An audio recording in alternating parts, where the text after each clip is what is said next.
Je suis Philippa de Hainaut, née en 1314 à Valenciennes, fille du comte Guillaume Ier de Hainaut et de Jeanne de Valois. Mon destin a changé en 1328 lorsque je suis devenue reine consort d'Angleterre après mon mariage avec Édouard III. Ce mariage, bien que politiquement motivé, a évolué en un partenariat profondément affectueux et respectueux. Mon arrivée en Angleterre a été marquée par un accueil chaleureux et de grandes festivités. Rapidement, j'ai cherché à gagner l'amour et la confiance du peuple anglais.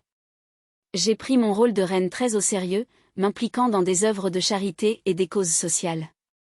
Pendant la peste noire de 1348 à 1350, j'ai supervisé les efforts de secours, montrant une grande compassion pour ceux qui souffraient.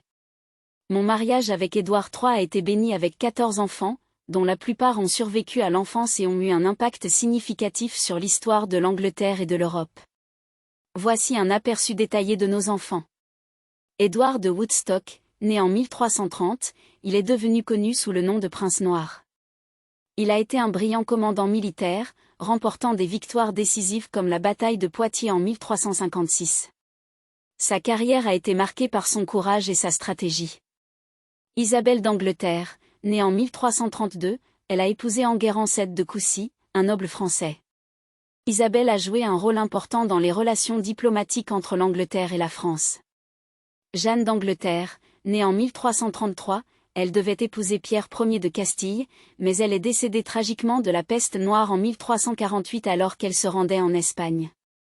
Lionel d'Anvers, né en 1338, il est devenu duc de Clarence. Son mariage avec Élisabeth de Burgh lui a apporté d'importantes terres en Irlande. Il a été un administrateur capable et un soutien loyal pour la couronne.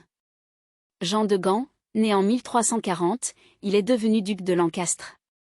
Il a fondé la maison de Lancastre et a été une figure centrale dans les guerres des Roses. Son mariage avec Blanche de Lancastre a consolidé d'importants domaines et alliances. Edmond de Lingley, né en 1341, il est devenu duc d'York et a fondé la maison d'York. Il a été un fidèle serviteur de la couronne et a participé à de nombreuses campagnes militaires. Marie d'Angleterre, née en 1344, elle a épousé Jean IV, duc de Bretagne, renforçant ainsi les liens avec la Bretagne. Elle a vécu une vie consacrée aux affaires de son duché.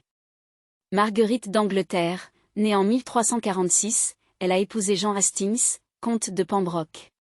Bien que leur mariage n'ait pas produit de descendants notables, elle a maintenu des liens diplomatiques importants. Thomas de Woodstock, né en 1355, il est devenu duc de Gloucester. Il a été un homme politique influent et a joué un rôle dans la régence durant les absences de ses frères. Mon rôle de reine n'était pas seulement cérémoniel. J'ai agi en tant que conseillère de mon mari, offrant un soutien constant dans ses décisions politiques et militaires.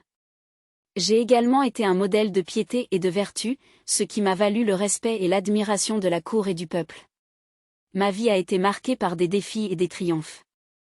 J'ai vu mes enfants grandir et prendre des rôles importants, tout en naviguant les tumultes de la politique médiévale. Mon décès en 1369 a été une grande perte pour la famille royale et le royaume. Cependant, j'espère que mon héritage de compassion, de justice et de dévouement continue d'influencer positivement l'histoire de l'Angleterre. En rétrospective, mon existence a été celle d'une reine dévouée, d'une épouse aimante et d'une mère attentive. Mon engagement envers le royaume et ma famille a laissé une marque indélébile, et je suis fière du rôle que j'ai joué dans l'histoire de l'Angleterre.